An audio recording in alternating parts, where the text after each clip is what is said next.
नमस्कार, मी हितेंद्र स्वागत करतो तुमचं आमच्या ब्लॉग नंबर 5मध्ये. आपण आता शिमग्यासाठी गावी निघालो आहे. ट्रेनची वाट बघतोय पनवेल स्टेशनला. थोड्याच वेळात ट्रेन येईल, प्रवास सुरू होईल आपला.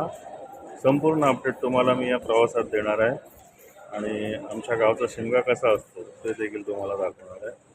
भेटूया ट्रेन आल्यावर. चला मित्रांनो, आपण आता आहोत पनवेल स्टेशनच्या ब्रिजवर. पनवेल स्टेशनवरला बरंच बांधकाम चालू आहे इथे आणि हा नवीन ब्रिज झाला आहे इथे आणि खूप छान आता बनतंय. कर्जतची लाईन इथून सुरू आहे आणि हा संपूर्ण जे काम चालू आहे ते कर्जतच्या प्लॅटफॉर्मच्या वरती काम चालू आहे. खाली कर्जतचे प्लॅटफॉर्म आहेत आणि हा संपूर्ण परिसर खूप छान होणार आहे. तुम्हाला दाखवतो मी हा ब्रिज कसं काम चालू आहे. पूर्ण बिल्डिंग होणार आहे, पार्किंग होणार आहे बिल्डिंगमध्ये. समोर जे दिसतंय तिथे पार्किंग होणार आहे.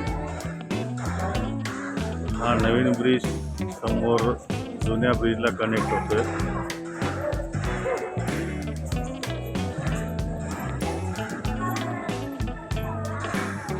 आपली ट्रेन आहे मांडवी एक्सप्रेस, थोडी लेट आहे. ट्रेन आल्यावर आपण पुढचे अपडेट घेतच राहू. आपली ट्रेन तब्बल 1.5 ते 1.25 तास लेट आहे. माहित नाही केव्हा येईल. निशी जरी दाखवत नसली चेहऱ्यावर तरी खूप कंटाळून गेले. आम्ही बरोबर 7:15 वाजता इथे आलोय पनवेल स्टेशनला. कारण सवय आहे की मला ती धावपळ करायला आवडत नाही. बोगी पोझिशन काय असेल आपली ते वेळेवर बघून त्या जागी उभं राहायचं ही आमची सवय आहे.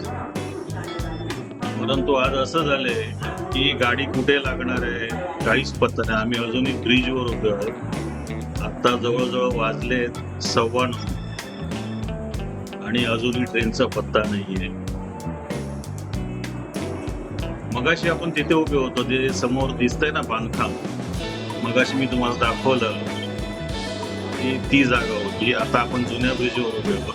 हे जुने प्लॅटफॉर्म आहेत खाली आणि समोर जे बांधकाम चालू आहे ते कोकणात जाणाऱ्या गाड्यांसाठी नवीन प्लॅटफॉर्म आहे. त्याच्यावरती इमारत उभी राहते आणि पार्किंग वगैरे बहुतेक त्याच इमारतीत.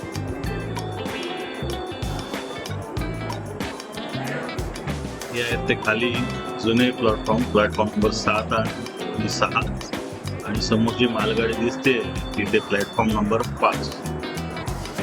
मला ती धावपळ करायला आवडत नाही. प्लॅटफॉर्म आहे त्यावेळी चेंज झाले की मग खूप हाल खराब होते आणि आज आमच्यासोबत नेमकं तेच होणार आहे. याची मला जरा देखील कल्पना नाहीये. मी अजूनही खाली प्लॅटफॉर्मवर उतरलो नाही. आता आपण प्लॅटफॉर्म नंबर 7 वर आलोय. 6 आणि 7 वर गाडीची वाट बघतोय.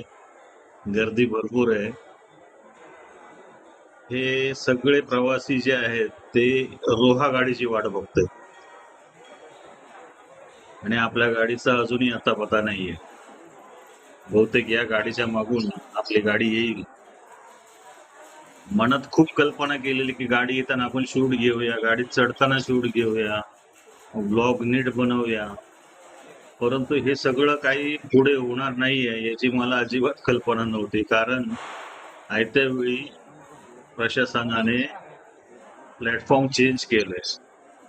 आम्ही आता 7 वर आहोत. गाडी लागणार आहे 5 वाजता. 5 नंबर प्लॅटफॉर्मवर आणि आम्हाला आमच्या बॅगा वगैरे सांभाळत धावत तिकडे जावं लागणार आहे प्लॅटफॉर्म 5 वर. कुठल्याही प्रकारची अनाउन्समेंट होत नाही. फक्त गाडी लेट येणार आहे एवढीच अनाउन्समेंट होते. बोगी पोझिशन काय असेल ते माहित नाही आणि फार कंटाळून गेलो.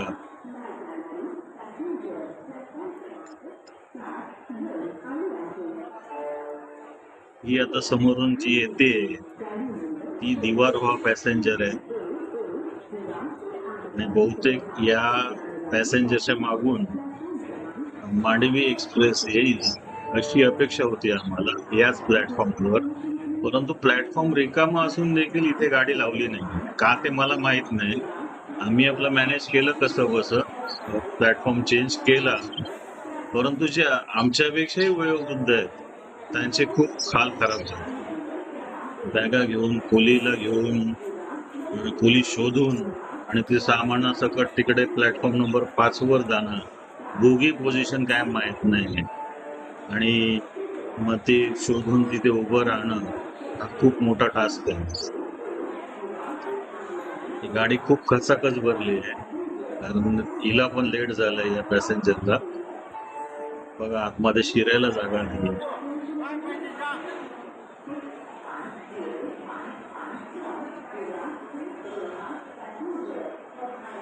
आज दरवाजापर्यंत गर्दी आहे. चला ठीक आहे, आपण पुढचे अपडेट घेऊ. उशिराने का होईना प्रवास चालू झाला आपला. गाडी जवळजवळ 1.5 तास लेट आहे, म्हणजे पोहोचायला उशीर होणार. संध्याकाळी मठामध्ये जायचं आहे, तिकडचं शूटिंग करायचं आहे, कसं अरेंज करायचं म्हणून सांगितलं गाडी घेऊन जाणार.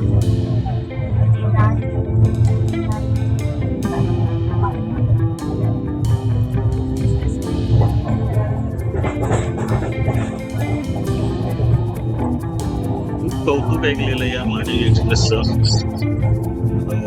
कोकण रेल्वेवरची फूड क्वीन अशी या गाडीची ओळख आहे, पण ती लेट येण्यासाठी तितकीच बदनाम. नॅशनल हायवे 66 हाटोबाच्या अमे वागणे, माफ करा, अमय वागणे, अमय कदम, त्या अमयने इथल्या या गाडीतल्या नाश्त्याची खूप कौतुक केलेलं. त्यानंतर स्वीट फॅमिलीचे कोयंडे बंधू या लोकांनी पण फूड चॅलेंज घेतलेलं या गाडीसाठी. त्यासाठी मी या गाडीची तिकीट 2 महिने अगोदर बुक केली, म्हणजे मी ते एपिसोड बघून त्या दोघांचे असं ठरवलं की आपण पुढचा जेव्हा प्रवास करू कोकण रेल्वेचा तर तो मांडवी एक्सप्रेसनेच करू. बघू तरी नाश्ता कसा आहे, गाडीमध्ये काय काय मिळतं. आणि त्यासाठी मी या गाडीचं तिकीट बुक केलं, नाही तर मला गाडी घेऊन कोकणात जायचं होतं, गावी जायचं होतं. मला भरपूर काम आहे, पण ते सगळं अवॉइड केलं आणि या गाडीचे तिकीट मी काढले. आणि आता असं झालंय की मी खूप पश्चाताप होतो या गाडीचं तिकीट काढलं. नाश्त्याची सुरुवात झाली. आम्ही सकाळी घरातून लवकर निघाल्यामुळे नाश्ता मागवला आणि मी खूप सुरुवातच केलं. पहिला दहीवडा आलाय. आम्ही काय फार खात नाही, दहीवडा खूप टेस्टी आहे, चांगला आहे. मिशीला देतो. आणि आता मागवले आम्ही मेथी पकोडा.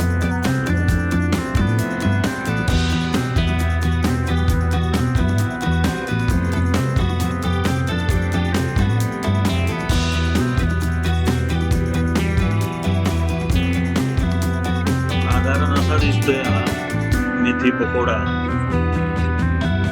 घेऊन आला जो त्यांनी सांगितलं की हा मेथी पकोडा आहे, पण हा साबुदाणा वडा आहे, थोडा लांबटकोल साबुदाणा वडा आहे. त्यात जराशी मेथी टाकली आहे, पण वास खमंग येतोय आणि चवीला पण छान आहे.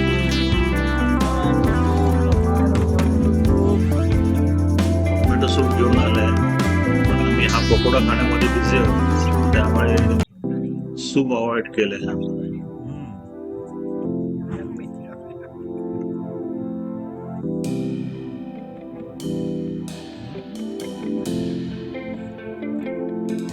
छान आहे, चवीला खूप छान लागतोय. एवढ्यातच आमचं पोट भरलं, त्यामुळे आता पुढे काय नाश्ता करायची आमची इच्छा नाहीये. थेट आम्ही जेवणाची ऑर्डर देऊन टाकली आहे, ती देखील एका व्हेज बिर्याणीची.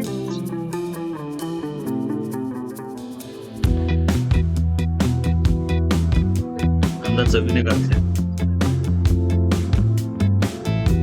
मगाशी मी उल्लेख केला की मठात जायचंय, मठामध्ये शूटिंग करायचंय.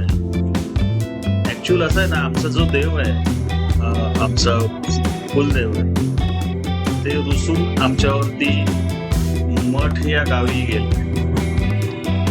मठ गाव आमच्या गावापासून जवळजवळ 10 ते 12 किलोमीटर लांब आहे.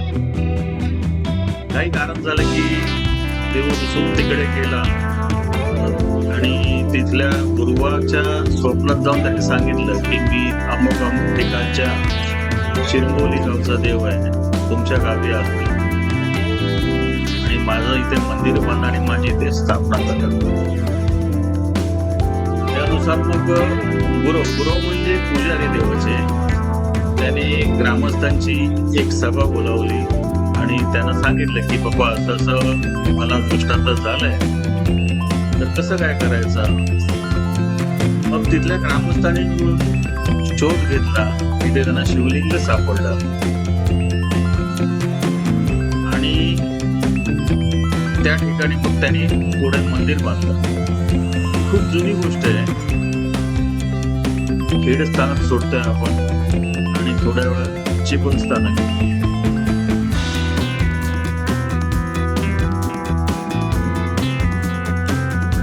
आता चिपळूण स्थानक आलंय आणि इथून आता आपण थेट रत्नागिरीला जाऊ.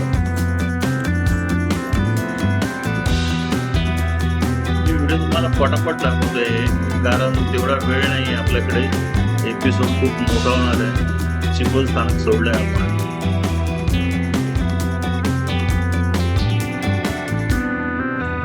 तर मग देवानी सांगितलं की बाबा जेव्हा होळीचा सण येईल तेव्हा मला तुम्ही शिरंगोली गावी घेऊन जायचं.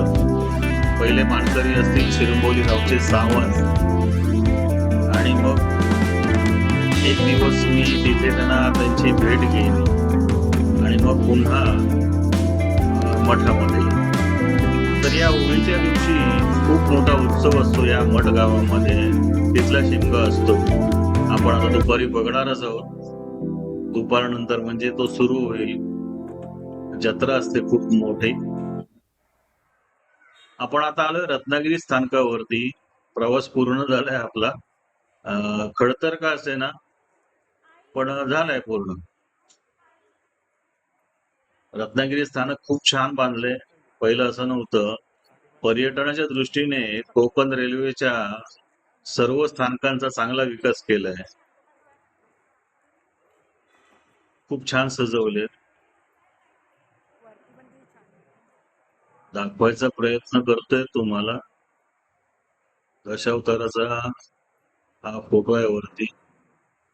म्हणजे लोकोत्सव जे आहेत कोकणातले ते इथे दाखवण्याचा प्रयत्न केलाय. आपलं स्वागत करतोय रत्नागिरी स्टेशन.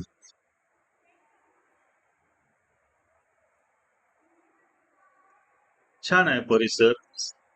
पहिलं असं नव्हतं. आपली गाडी केव्हा येते वाट बघतोय. ड्रायव्हरला फोन लावून बघतो. गावी गेल्यावर थोडासा आराम करू मग मठ गावी येऊ आणि मग तिथल्या उत्सवाचा आढावा घेऊ.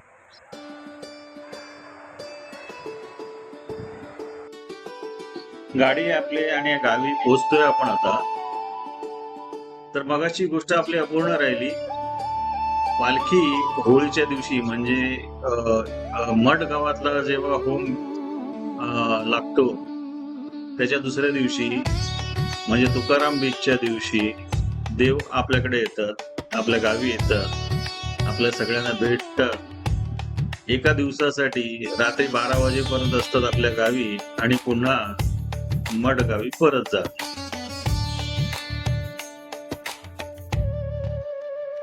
ही प्रथा मठ ग्रामस्थांनी फार पूर्वीपासून जपले. पूर्वी गाडी घोडा नव्हता तेव्हा ते खांद्यावर घेऊन देवाला आपल्याकडे घेऊन यायचे. पण आता टेम्पोतून येतात. पण प्रथा अजून जपले. ती त्यांना मोडता येत नाही. काहीतरी अडचणी येतात मग.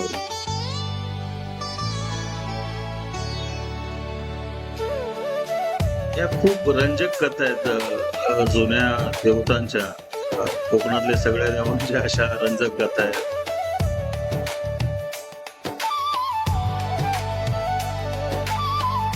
त्याच्यासाठी एक वेगळा एपिसोड बनवावा लागेल, कारण पूर्वीच्या लोकांना या सगळ्या गोष्टी माहित आहेत. देव का रुसले आमच्यावरती, का येत नव्हते, गाव सोडून का गेले, त्याच्यावर अख्खा एपिसोड आहे आणि तिची पूर्ण माहिती घेऊन तुम्हाला तो सांगावा लागेल. तर आपण आपल्या घराकडे जाण्या वाटेवर उभे आहोत. वळणावरच गाडी लावली खूप मोठी इनोवा. जोपर्यंत ती बाहेर काढत नाही तोपर्यंत आपण वरती जाऊ शकत नाही.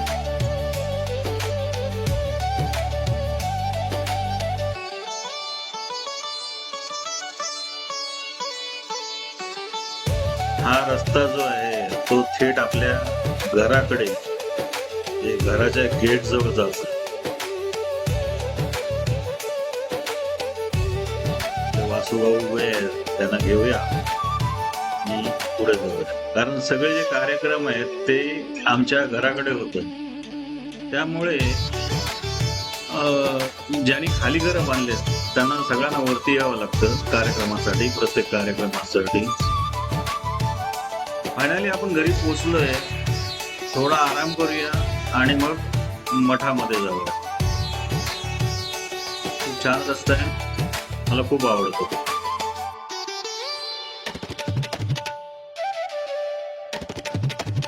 पूर्ण उतार आहे खाली.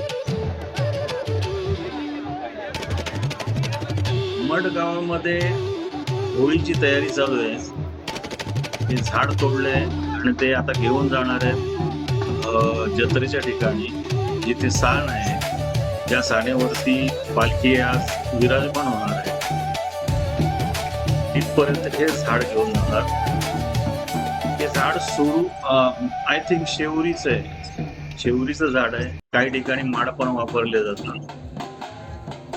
आणि जशी ज्या गावची मॅन पॉवर असेल त्याप्रमाणे या झाडाची साईज असते. तुम्ही बघू शकता, एक खूप मोठं झाड आहे. आणि हे झाड म्हणजे याला होळी म्हणतात.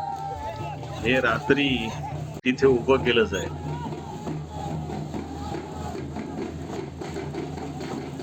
इथे प्रचंड ताकद लागते हे झाड घेऊन जाण्यासाठी. म्हणजे हे झाड जंगलात शोधायचं, ते तोडायचं, त्याच्या फांद्या छाटायच्या, त्याला सजवायचं आणि मग रात्री ते उभं करायचं. म्हणजे ती होळी उभी करतात. बघूच रात्री पुन्हा येऊ आपण इकडे आणि तुम्हाला दाखव की हे सगळे विधी कशा प्रकारे होतात. पालखी सजली आहे, विधिवत पूजा होते पालखीची. हे आमचे गुरुजी आहेत, गुरु आहेत, हे देवाचे पुजारी.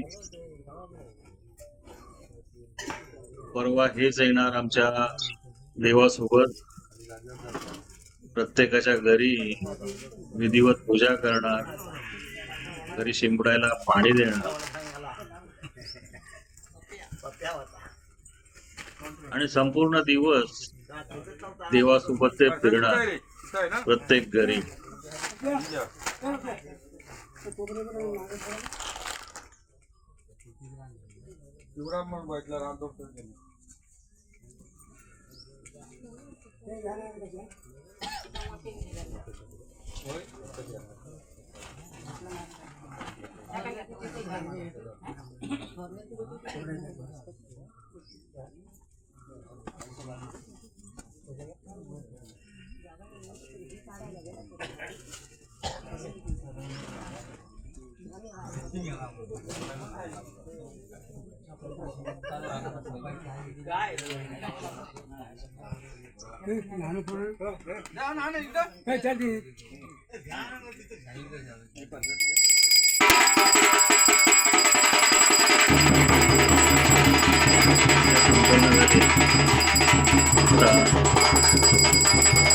प्राण्यावर जाण्यासाठी सज्ज आहे.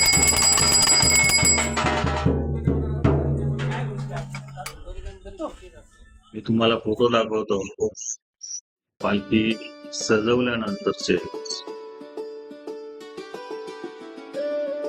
आणि आता पालखी साण्यावर हे आमच्या सोमेश्वर देवाचं मंदिर आहे, मठ गावातलं. 4-5 वर्षापूर्वीच याचा जीर्णोद्धार झालाय आणि हे नव्याने बांधलं.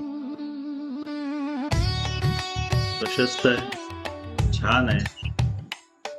आपण पहिलं दर्शन घेऊ आणि मग पुढे जत्रेला जाऊ.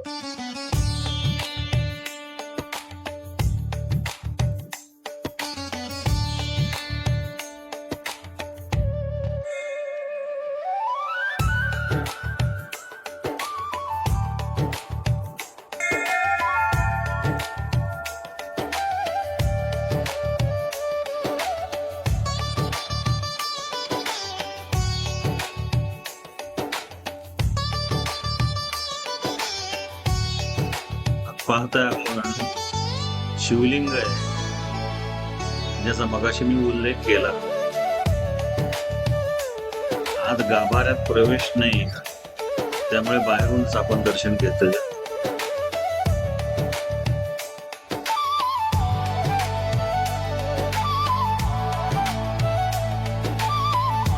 नंदीची मूर्ती नवीन दिसते. मंदिराचा जीर्णोद्धार केल्यानंतर कदाचित बदलली असेल.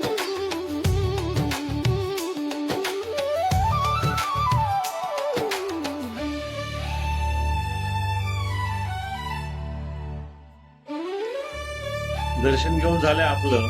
आता निघू आपण जत्रेच्या ठिकाणी, जिथे सानेवर पालखी विराजमान झाले, तिथे जाऊ. हे आहे जाकादेवीचं मंदिर. आता मी तुम्हाला सर्वच दाखवत फिरत नाहीये. आपण थेट आता जत्रेच्या ठिकाणी.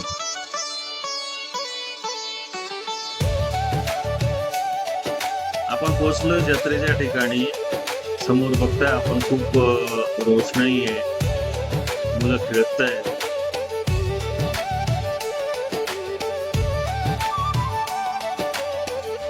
वर्षातून एकदा हा उत्सव असतो. पहिलं कसं असायचं ना की मनोरंजनाची काही साधनं नसायची, फार मार्केट नसायचे. म्हणजे असे ठराविक ठिकाणी जत्रा वगैरे असल्या की ती लोकांसाठी पर्वणी असायची.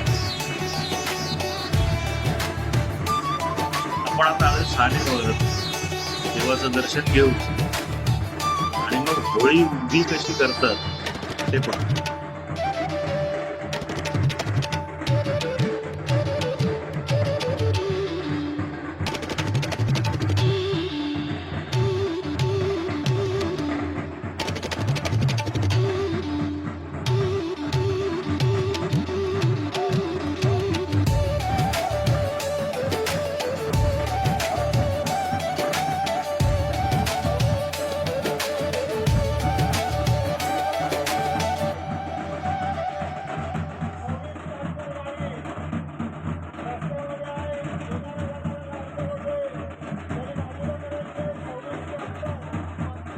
फार श्रद्धेने लोक नतमस्तक होतात आपल्या कुलदैवता समोर. कारण आपल्याला जे काही देतं ते आपलं कुलदैवतच देतं. दर्शन घेऊ देवाचं, आपल्या घरी येण्याचं निमंत्रण देऊ त्याला आणि त्याच्या स्वागताची तयारी करू.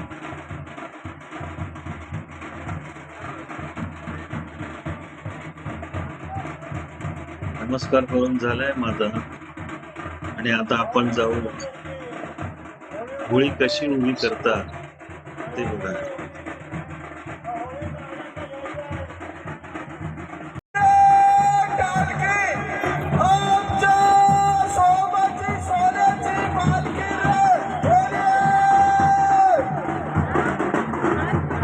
समोर बघताय तुम्ही, मगाशी आपण जे झाड पाहिलं शेवरीचं, सजवून वगैरे तयार आहे आणि ते आता उभं केलं जात. जवळ जाऊन आपण पाहणारच आहोत.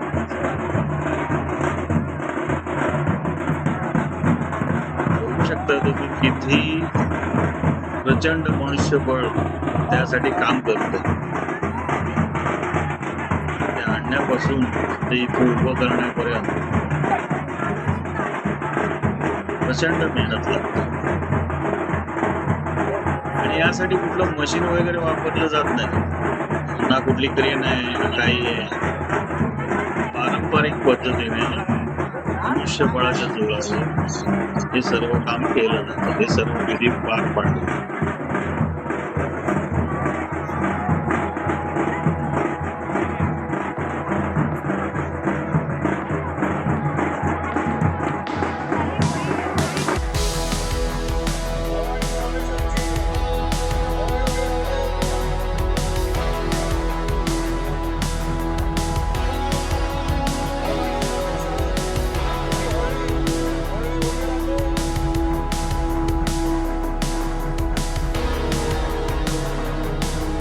घोषणा देत आहेत भवानी सोमेश्वरची होळी उभी राहते.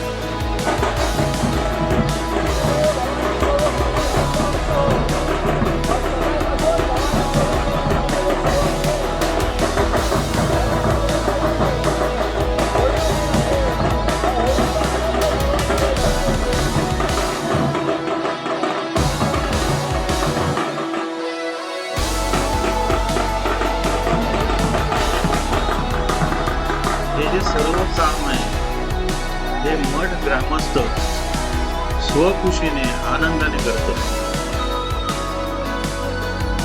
म्हणजे देव जरी आमचा असला, म्हणजे आता तो त्यांचा पण आहे, आणि त्यासाठी कुठलीही तक्रार न करता ही सर्व मंडळी हे काम खूप आनंदाने करतात. म्हणजे ती आपली जबाबदारी आहे या भावनेने हे करतात.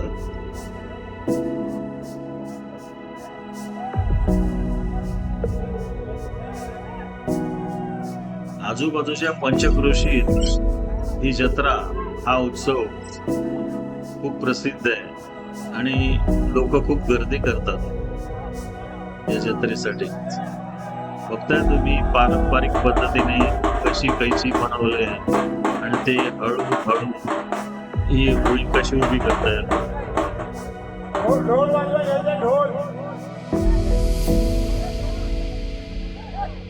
प्रचंड जोखीम असते हे करण्यासाठी आणि देवाची साथ असते आणि त्याच्याशिवाय हे काम करता येत नाही. ढोल वाजवायचे, इथं ढोल वाजवणारे कोण बाजूला असतील तर त्याच्याकडे यायचंय.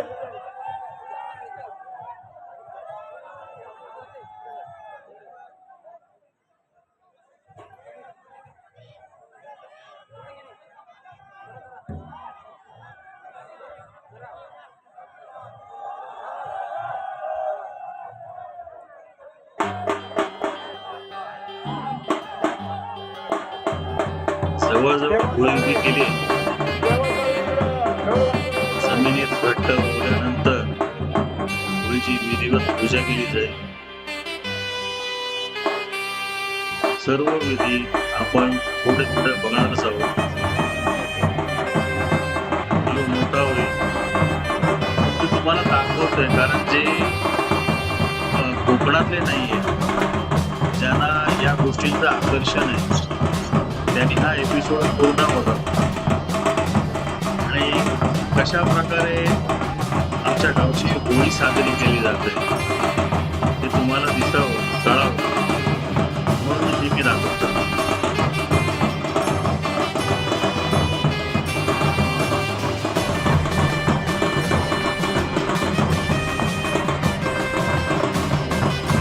मी सर्व मी केले नाही, त्याच्यावरती प्रकाश टाकला जातो. शेंड्यावर झाड आहे, भगवा आहे.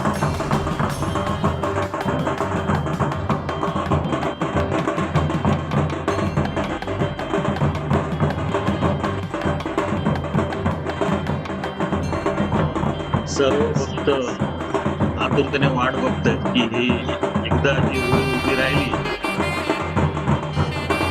की मग देव आपल्यासोबत येईल, आपल्याशी खेळायला, आपल्याबरोबर नाचायला, त्याला अंग खांद्यावर घेऊन आपण नाचवू.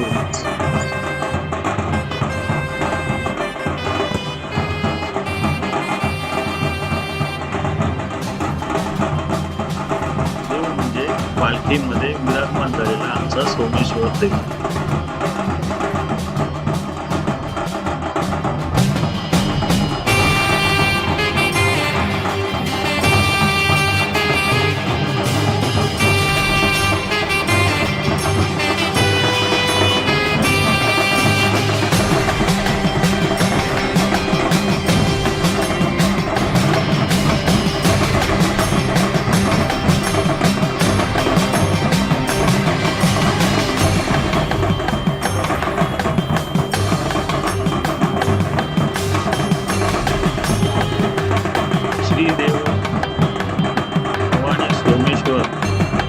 जमिनीची होळी उभी राहिली, आता त्याला जे आधार आहे ते काढले जातील. होळी जमिनीमध्ये घट्ट रोवली जाईल.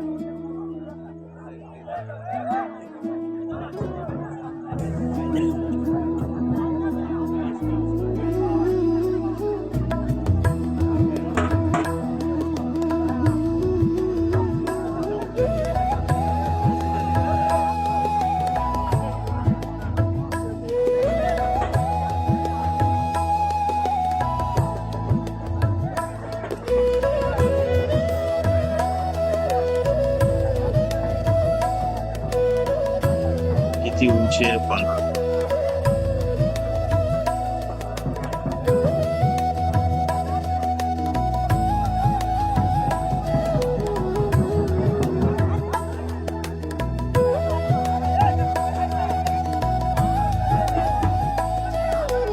सर्व मंडळी कौतुकाने पाहत असतात की हे सर्व काम कसं केलं जात आहे. आधार दिलेले होते, जी कैची बनवलेली होती ती आता काढली जाते, म्हणजेच होळी जमिनीमध्ये रोवली गेली.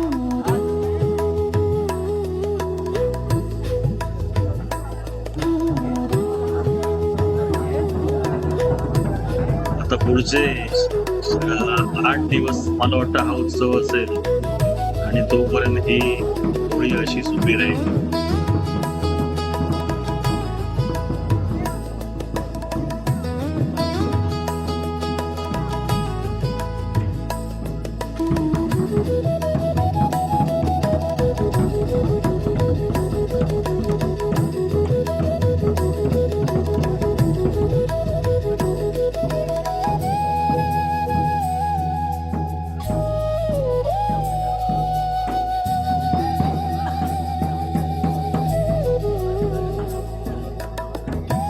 समोर मंदिर दिसतंय.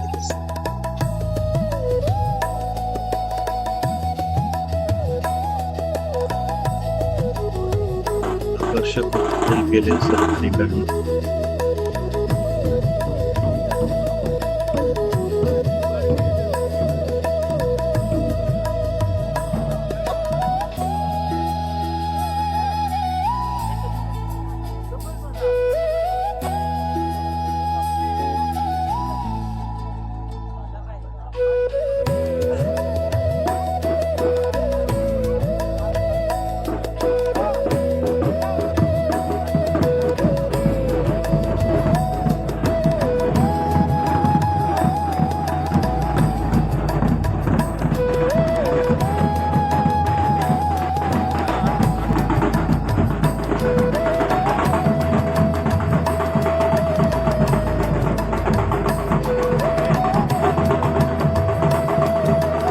पौर्णिमेच्या चंद्राच्या साक्षीने श्री देव भवानी सोमेश्वराची होळी उभी राहिली. संपूर्ण बघूया आपण.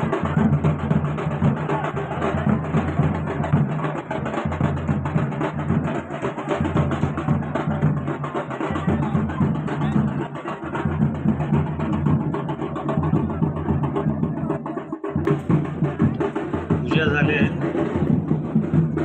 अखेरचे आधार पण काढले जातील आता. आणि आता सगळ्यांना आतुरता लागेल की सानेवरून देव आपल्यासोबत नाचण्यासाठी केवळ, म्हणजे ती पालखी आपण केव्हा नाचवतो.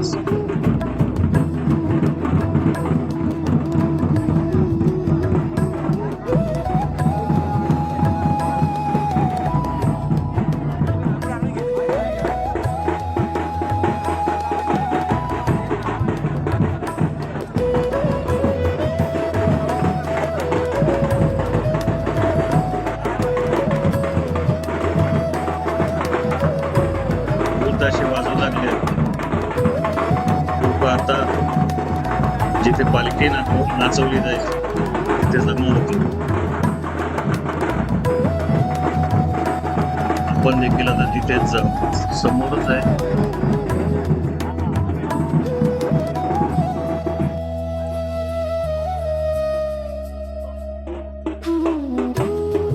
काकादेवीचं मंदिर सोमेश्वर देवाचं मंदिर, दोघांचे कळस इथून या जत्रेच्या जागेवरून आपण पाहतोय.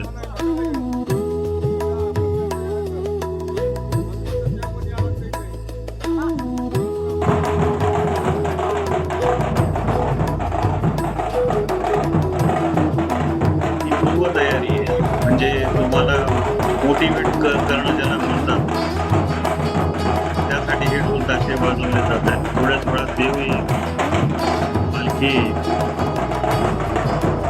आणि मग ती नाचवली जाईल.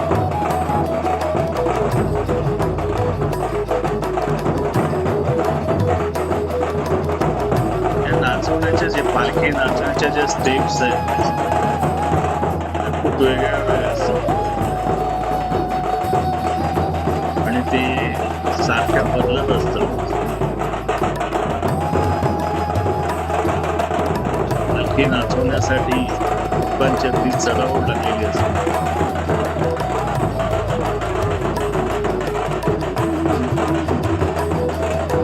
या मठ गावामध्ये जे पालखी नाचवणारे आहेत ते खूप तयारीचे आहेत. म्हणजे गावाकडचीच लोक असतात, म्हणजे मुंबईपासून आलेले चाकरमानी पण नाचवतात, त्यांना सवय आहे आणि खूप चांगल्या प्रकारे नाचवतात. नवख्या माणसाला सांभाळून घेतात.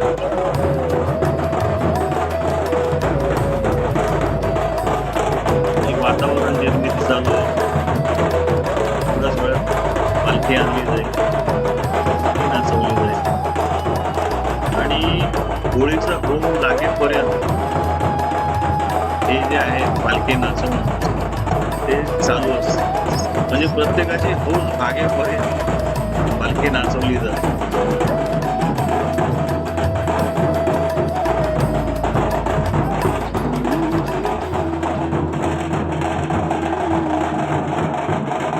प्रत्येक भक्ताच्या मनात अशी सुप्त इच्छा असते की आपण एकदा तरी देवाची पालखी नाचवावी.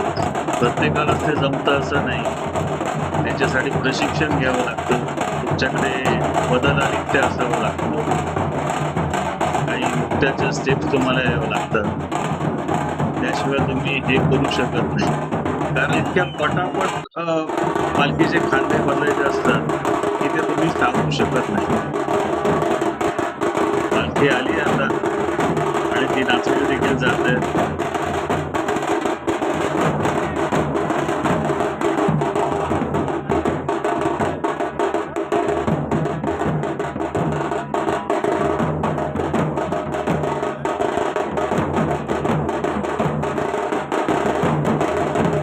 अक्षरशः या मंडळींचे खांदे दुसऱ्या दिवशी सुजलेले असतात. हे सोपं काम नाही. आपल्याला बघताना वाटतं सोपं, पालखी खूप जड असते, ते तुम्हाला तंत्र जमलं पाहिजे. त्या नाचवण्याचा वेग, पालखी अंगावर गेली, जसं वजन अंगावर पेलणं आणि ती फिरवणं त्या वजनासोबत, त्याच्या मागे एक तंत्र आहे. वरच्या लोकांना दिसायला पाहिजे, कोणी उभं राहू नका. पण त्याच्यामध्ये ग्रॅव्हिटीचा काही नियम आहे की वेगाने जेव्हा तुम्ही ते फिरवता, पालखी फिरवता, तेव्हा त्याचं वजन थोडं कमी होतं.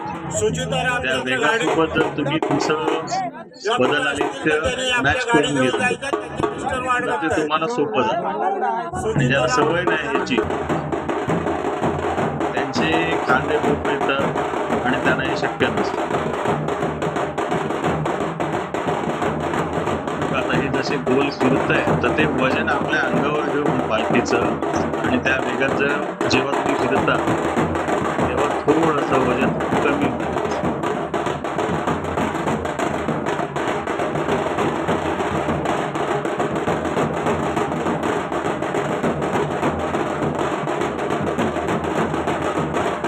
आता मी पुढे जास्त बडबड करत नाहीये. तुम्ही या सर्व प्रकारचा सर्व जे आहे त्याचा आनंद घ्या. माझ्या चॅनलला जर तुम्ही नवीन असाल तर लाईक करा, सबस्क्राईब करा, शेअर करा. जितक्या लोकांना पाठवता येईल तितक्या लोकांना पाठवा. मला माहिती आहे माझे व्हिडिओ थोडे उशिराने येत आहेत, पण काहीतरी चांगलं देण्याचा मी तुम्हाला प्रयत्न करेन.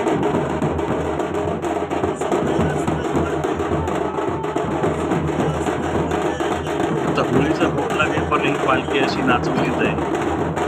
बघा तुम्ही, तुम्हाला विविध नृत्य प्रकार त्याच्यामध्ये तुम्हाला दिसतील. मी आता इथेच थांबतो. एपिसोड मात्र तुम्ही संपेपर्यंत बघा.